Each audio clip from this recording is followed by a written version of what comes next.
Welcome back to Heartland Mamas. I'm Heidi Henry. And I'm Murri Briel.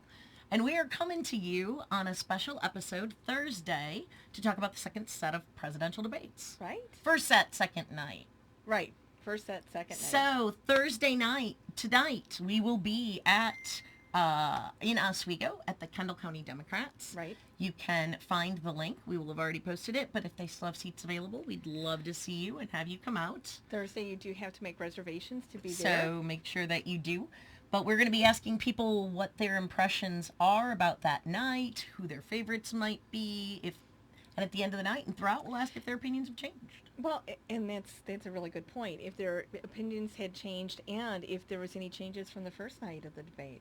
Absolutely. So, and tonight is the star-studded cast. This is probably the biggest cast that we're going to be dealing with. All the big names, not all the big names.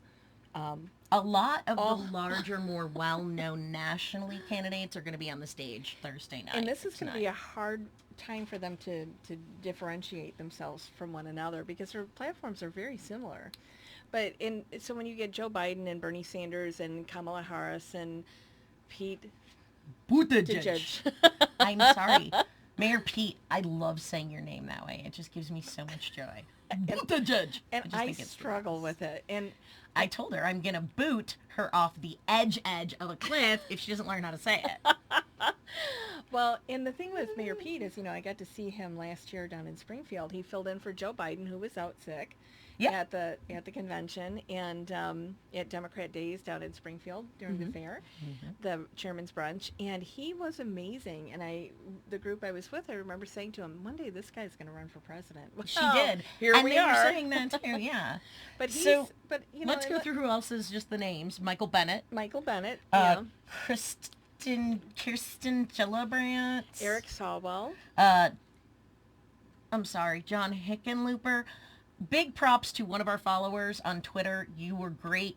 I posted something about him, like, come on, another white guy really getting in the race. And he said he was a fantastic governor. He's an awesome guy, which actually spurred us to have the idea about the Senate episode of why we need to run for the Senate. So, Big shout out to one of our followers on Twitter. Thank you for that. I did not know, but his last name is a bit much. Hickenlooper. Marianne Williamson and Andrew Yang are up tomorrow or Thursday night, and we also have Bernie Sanders, Kamala Harris.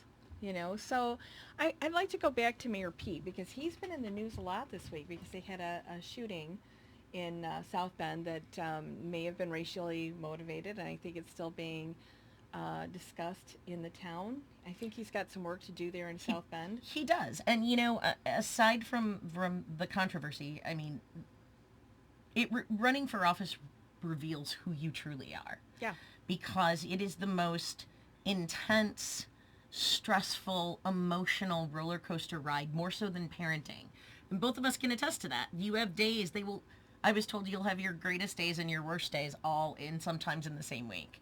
And sometimes in the same day. Sometimes in the same day. Right. So, there's so much on the line here with this. And while I think, Mayor Pete is great, I think this will really reveal a lot about how he handles the situation and who he is because he's in the spotlight as a mayor. Well, and that's a microscopic version of a nation.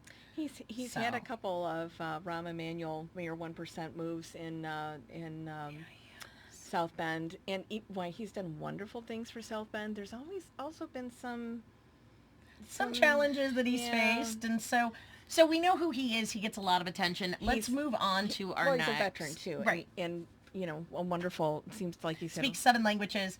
He's a smart guy. I have nothing but respect. He's got a great personality. Needs to mature. I think where I am right now is he is too young.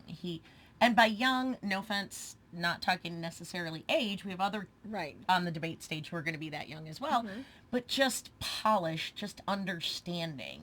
I think the older you get, the more seasoned I think some seasoning would be really good for him. He needs to cook a little longer. I think you're right. And discover who he is besides amazing. I mean, he's pretty amazing. Yes, he's a great guy. So the next one, who are we going to talk about next? Let's talk a little bit about Kirsten Gillibrand. So go ahead. Okay. So Kirsten, isn't it Kirsten or is it Kristen? Kristen. I was able to see her speak. Yeah. and I was woefully unimpressed with her speaking in person. Uh-huh. She is better on TV than Is she? she is in person, and Okay, so here we go. She hasn't passed a ton of legislation. She sort of came in on Hillary's coattails Right. for that seat.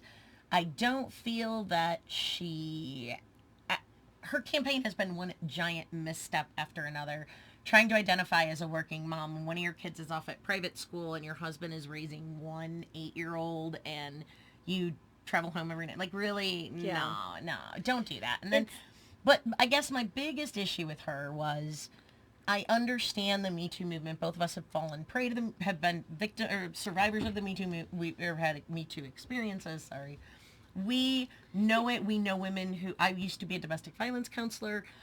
Sexual assault. I've seen it. I've worked with it. I've lived it. And while I don't know the facts of everything that came out about what had happened with Al Franken, and I know the sensitivity of simply having his hands apart and close to, but there wasn't an investigation. There wasn't any real call to figure out if this was what this actually was. It was a rush to judgment. And while I have strong feelings about everything, I want to know the facts. I want to know what actually happened before I make those decisions. I like to know what I'm mad at.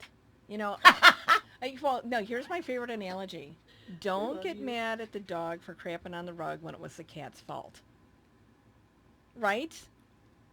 Yep. Yeah. So Yeah. if you... I'm using that one, man. I'm so using that one. I think that was some sort of metaphor that just went horribly wrong. Oh my God. But truly, if you stay mad at the dog and really the cat, this is going to go. I have to stop. So let's talk about Micheal Bennet. No, Kirsten Gillibrand.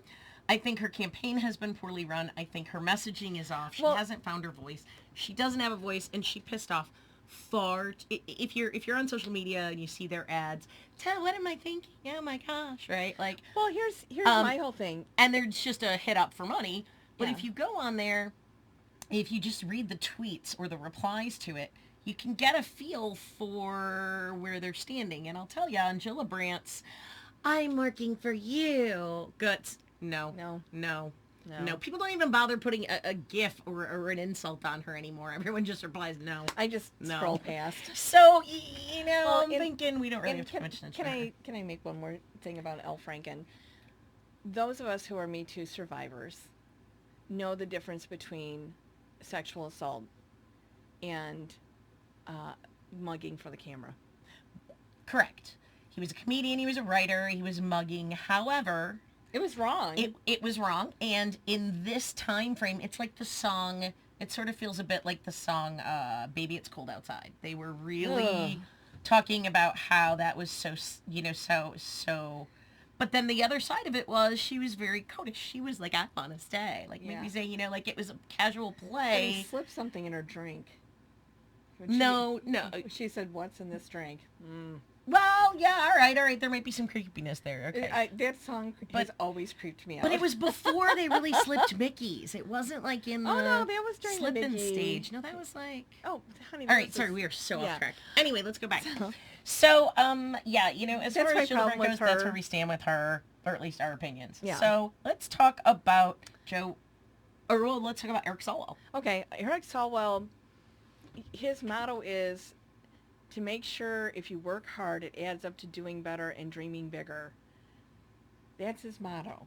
Now, I've watched him. The hell does that mean? I've watched him. He is a very vocal member of the House. Yes. He has a lot of great ideas. He has pushed a lot of legislation. Yeah. He's not afraid to call out leadership. He's a good speaker. He's empathetic. He's passionate. I like him. Yeah. I like that he's young. And passionate, yep. Feel like it is time for a woman. I don't know. I mean... And I love his stance. I could be supportive if he came out great, but we need a woman. We need estrogen in the White House. When you see a picture of 30 white men discussing women's reproductive health, and they're the ones making the decision, it's infuriating. It is. We need a woman to try to let's give it a try. We've had 200 some years of boys. How about we try? Give us 4. I bet you we'll be happy. All right, anyway, next candidate. Okay, you want to talk about Micheal Bennet? Yeah, let's talk about Micheal Bennet. So he's a Colorado senator. And he's a private equity executive, so he's a moneyed guy. He wants to unify the American people, and he wants to emphasize the importance of the private sector. Now, my problem with emphasizing the private sector is we're going to go to kiddie concentration camps. We have them now. Right, and that is private sector, for-profit, torturing children entity. As I mentioned in the last episode, there are principles that follow in business and in government. The principles in business fall more toward the accounting side, where there are generally accepted accounting principles. There are things you have to do on the honor system, ethics, business ethics, whatever. Yeah. The government, the bottom line for a business is to raise money for its shareholders and its executives. Right. That is its job. Well, a government's job is not to raise money. A government's job is to provide service and facilitate the growth of a nation without profit being a bottom line. Anytime, Murri, that you add a layer of profit between people and service, the people always suffer. Always, always, always, always. We went through this. We're going through this right now with Medicaid privatization here in Illinois, seeing that providers are disappearing rapidly because we have this profit margin, and they limit the services. So that hurts people. I am working with one woman up in Yorkville right now that's trying to find help and counseling for a behavioral issue. I can't tell you how many I've seen like that aren't able to get the counseling. No, yes. And they won't accept the so then they end up in the pipeline to prison. So Micheal Bennet, I think that you need to think more about public sector than private sector. So that brings us to another private sector guy, Andrew Yang, who is a nonprofit executive, who is a very wealthy man, who is a self-made man, a technology entrepreneur. His whole thing is on the universal basic income because robots are taking our jobs. Now, don't laugh. No, I know. Because if I think he's watched Blade Runner one too many times. Well, of all the important issues out there right now, robots are taking our jobs. But they probably won't do it until after we crash the climate and the economy and all die from lack of health care. WALL-E, remember WALL-E? He'd scoop up. He was a robot that functioned and took care of himself and was trying to pack away the trash and clean up thrown. Yep. Yeah. So Andrew Yang, maybe he's patterned after WALL-E, but I just think that we're not understanding the issues of the day. Right. We understand the issues of the future or in fictional future, but so John, did we do Hickenlooper? We did okay. John Hickenlooper. I like John Hickenlooper. This one's fun. Okay, so we have Marianne Williamson. Yes, and I've heard her speak in person. And Heidi thinks she's a great speaker. She's very compelling. She's alluring. Her voice pulls you in. And I said, so's a cult leader. Okay, well, and I said like Charlie Manson, and you said yes. Exactly. Ding. Hi. So kind of But she's a very engaging speaker. But she's made some really silly comments. She's never been elected, so I don't know. Not that has to be a prerequisite for running for office, but you have to have some idea of how. She may be very compelling, but I believe she's going to come across. This is just my guess. Even if she's in a suit, she's going to come across as the long skirt wearing, flowers in your hair, mystic. No, I don't. She may probably shave. Just mystic. Like, I can just see, like, her coming out like a Wiccan princess, Yeah. So. Not Wiccan. She's very Christian. But, all right, my bad. Anyway, so, right there, she's out in my book. Sorry, no offense. Well, but she's very ethereal, and I think that she will focus more on how we can feel better as opposed to what we can do. And maybe she could be a cabinet member help her to sell the next book of touchy-feely. Ooh, do we have a cabinet of touchy-feely? Well, yeah, I think it's the president that's currently in charge of touchy-feely. Oh dear. All right. He's so a very we were talking a little nutty yeah. there. All right. So we also have Kamala Harris. Kamala Harris is very intriguing to me. I am a huge fan of Harris. She is a burn it down person. I guess more like me. So, No, actually, she's No? not. She is. She She doesn't is take anything far from more anybody. personality, very fiery, very Yes. strong, very. She's not afraid. She won't back down. But she does it in a strong, powerful way without it being Emotional.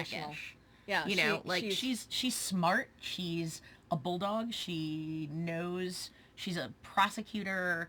Yeah. I think she is an amazing candidate. Yes. I would be delighted to have her As president. as well as Elizabeth Warren. I just am a little more of where the nation needs. I feel we need more of a Warren type than a Harris type. I think Because we have Trump who's full of bluster and BS. Yeah. We had Obama who was the nice guy. Yeah. And strong, but still they criticized him a lot that he was too nice of a guy. He had too many people come to the table for tough decisions. Right. So I think that Kamala would be more of a strong, this is what we're doing, and because she's already said she would like fix 10 different things through executive order. She came out and said that, and that kind of concerned me. She said, I'll Well, fix... we have that now. Agreed. But just because it's in our favor doesn't mean it's the right thing. Right. That's so why we have there are both houses of rules and Congress. laws and mores for a reason, and that's so that we can function as a society and try not to like explode. So for her to say that she would, I think it was gun control, universal background checks, I think was one of them. I don't remember. but what the others several were. by executive order, and Yeah. and there may be crises that need that, and But that's she said okay. she'd give the Congress 100 days to get a bill to her desk. You know what? I don't want to rush anything that could potentially have holes in it. And the thing with gun legislation, you need to make sure that you're putting safety and not denial first. And the other thing is, it really is a geographic kind of issue. Not that shootings don't happen everywhere Yeah. and that there isn't drugs and violence and domestic disputes and everything else. Absolutely, it happens in the smallest towns to the biggest towns. Mm-hmm. But when you're in a rural area, when you're in Montana and your next neighbor is, A grizzly bear? 8 miles over, you need to have, I get why they want to keep their guns. Now, like Oregon forming a militia to protect the Republican congressman That's from the wrong. police, that's some crazy, That is crazy. that's some crazy Yes. stuff. It's very right crazy. there. Yeah. And you know, if blue lives matter, blue lives only matter then if the on the other side is black. If the other side is Democrat, they don't matter. I don't know. Yeah. Well, I mean, so it's that's pretty twisted. We'll talk But- about Oregon another day. But to have though, I didn't like it when Obama I didn't like it when any of them had used No. executive orders. Even if it was, I mean, yes, some things fine, but I would much rather have someone, like she clarified it, so that was good, that first Yeah. 100 days, but it still was, so we'll see. Well, so I think my thing is Elizabeth is more of a, she's Well, really strong, the she's way very she stands rounded. up, no one is going to back her into a corner. She'll Right. stand her ground, but the way she does it is just so brilliant. It's like what my mama always taught me. Be able to tell someone to go to hell so they enjoy the trip. Elizabeth Warren is the master of that. I love her. All right, so Okay. who else do we have to well, hit we got to here? talk about the two big dogs, the big white dogs, the big white old dogs. Okay, And I'm not let's- talking about him. Heidi can talk. Okay, so we can talk about Bernie Sanders. And one of my children was a Bernie bro in the last election until he didn't primary through, and it caused some problems as I was trying to explain to him that Bernie Sanders is an independent. He's not a Democrat. So it really is difficult for me to understand why he's going to coattail in because of the money. Run as an independent. I don't care that you caucus with Democrats because Well, it's not just the money. It's also way more difficult to get on the ballot Well, in states as absolutely. an independent, and that's I- because we want a two-party system. So from that perspective, I understand why people gravitated toward, that was the appeal he had, was we're sick of the Democrats, we're sick of the Republicans, we're more Democratic than we are Republican, and this guy's an independent. I think that actually played into his narrative as successful for... I believe it was, but you know how the man handled although himself. some of their supporters think they developed progressivism. they didn't. FDR developed progressivism, Right. so Honestly, I think that by Christmas, Bernie and Joe will be We non-entities. haven't They'll talked still be about on the Joe yet. ballot, but they're, I don't know. I think they'll make the ballot, but I don't think they're going to go anywhere. well, the thing I wanted to say about Bernie is there was nothing that Bernie brought forward in 2016 that FDR didn't bring forward in the New Deal. Nothing. However, the rollback on the New Deal initiatives under the Reagan administration, under Bush 1 and 2, made it really important to bring those issues forward again and discuss reinforcing them so that they are part and parcel of our day-to-day operations as a country. So I understand that.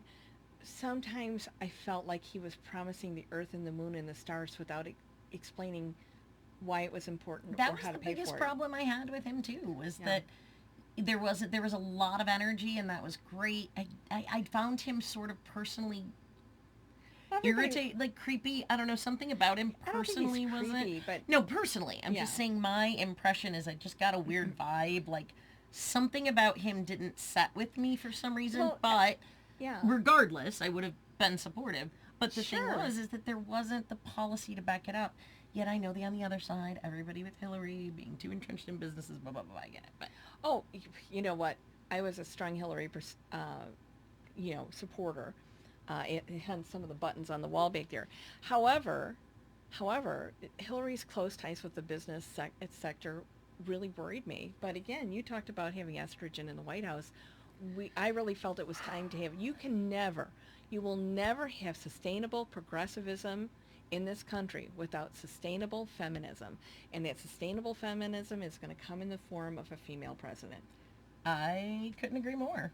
So Bernie's not the guy. We made great headway Yeah. in 18 as far as evening Yeah. out the numbers, and that was awesome. But we just got to keep going. We have so much to work to me, do. Bernie, yeah, not the guy. Now Joe, Uncle Joe. I think I'm sorry, I call him Uncle Joe.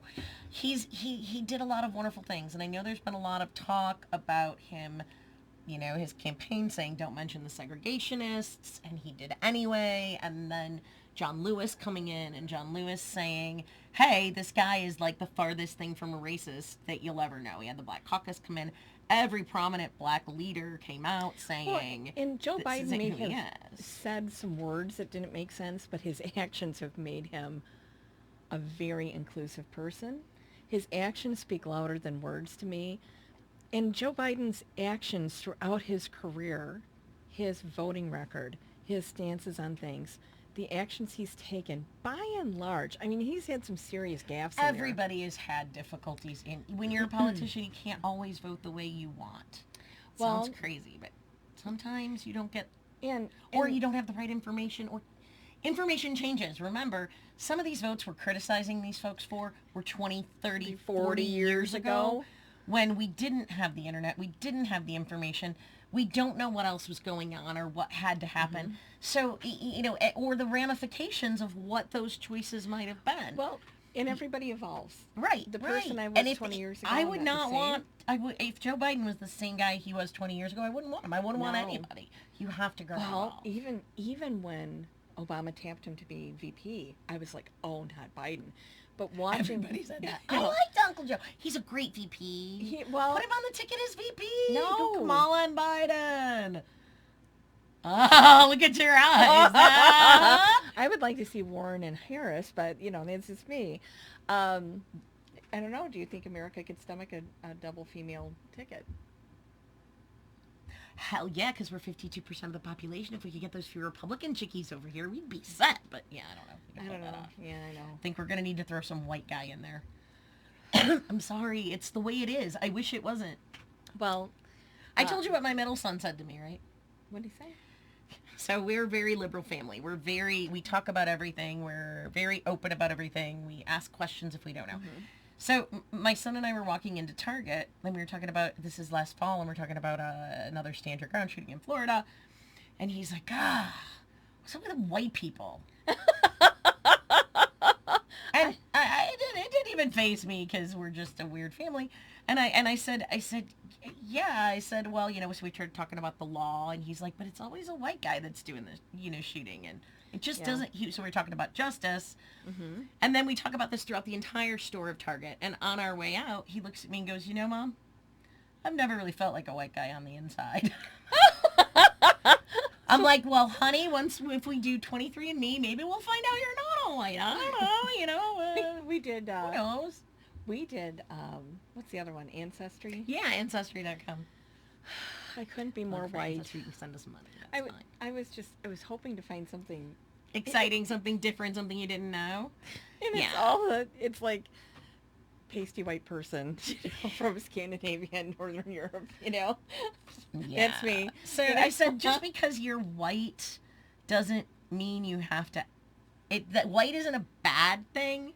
It just means that you're aware of that you get it a lot easier than a lot of other people. And you're able to help others go, hey, you know what? That probably wouldn't have happened if it was you that happened to. And understanding that until we change, until this next generation of 2, 3, 4, 5-year-olds comes up with a far more open-minded. My kids are so open-minded. Thank God, they're wonderful.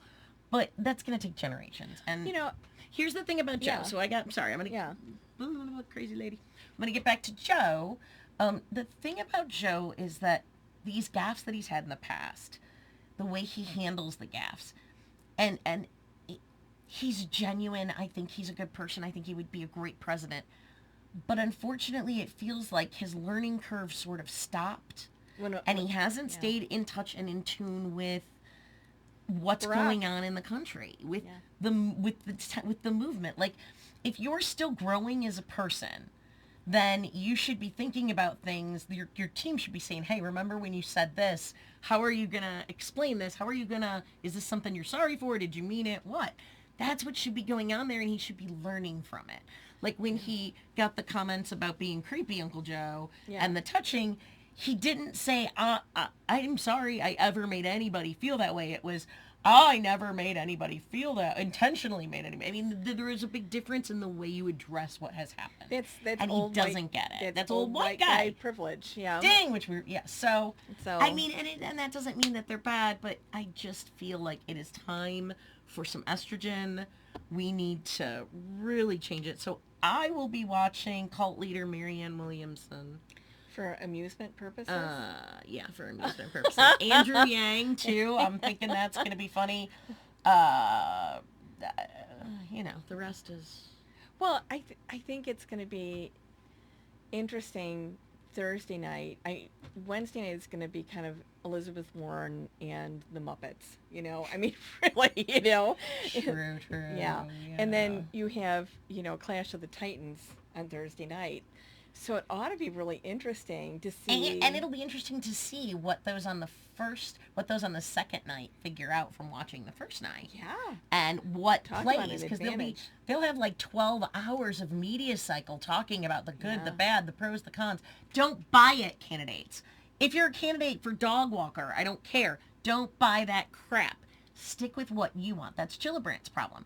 She doesn't have her heart and soul where it needs to be. So don't listen because, Hillary was too rough and then she was too soft and now it's all crap. Oh, and her voice was scratchy. Who you are. Best tip. So like we said, things that they could say something really stupid. They could repeat themselves 100 times because they can't think of anything else. They could not know their own talking points. They might just stick to their talking points and have nothing to add. They could go after people based not on policy or things, but stupidly, insultingly. And, honestly, I think we'll see more of that Thursday night than we will on Wednesday. I agree, because there's a different level of these folks on the Thursday night stage. Most of them have national experience, national understanding, exposure. They've been stepping into the pitch for a years. While. And you have such a dichotomy between the two nights, and there's no real, when you do it, there's no turtle. Yeah, I mean, how they selected it was a blind selection. Turtle draw. Yeah, turtle draw. So we talked about that. In case you missed it, you can find out what we're talking about with turtle. You watch Wednesday's episode. But Mitch McConnell was even involved in that. Oh, but so what I'm saying to everyone, though, is whoever primaries through, no matter what goes on, we have to get behind them and push them into the winner's circle. We can't Vote for Jill Stein. We can't vote for Jill Stein again. Good God. She was in the Russians' pocket so deep she has lint on her. We can't, what we're saying is we have to unify and we have to make change and we have to make sure that it happens. And this will be a nice little test. And then the next set of debates is going to be completely different because there'll be different candidates, different format, different questions, and they all have evolved and we'll see who's still hanging in at and that point. Hopefully the herd will be thinned a little bit. Sweet Mary.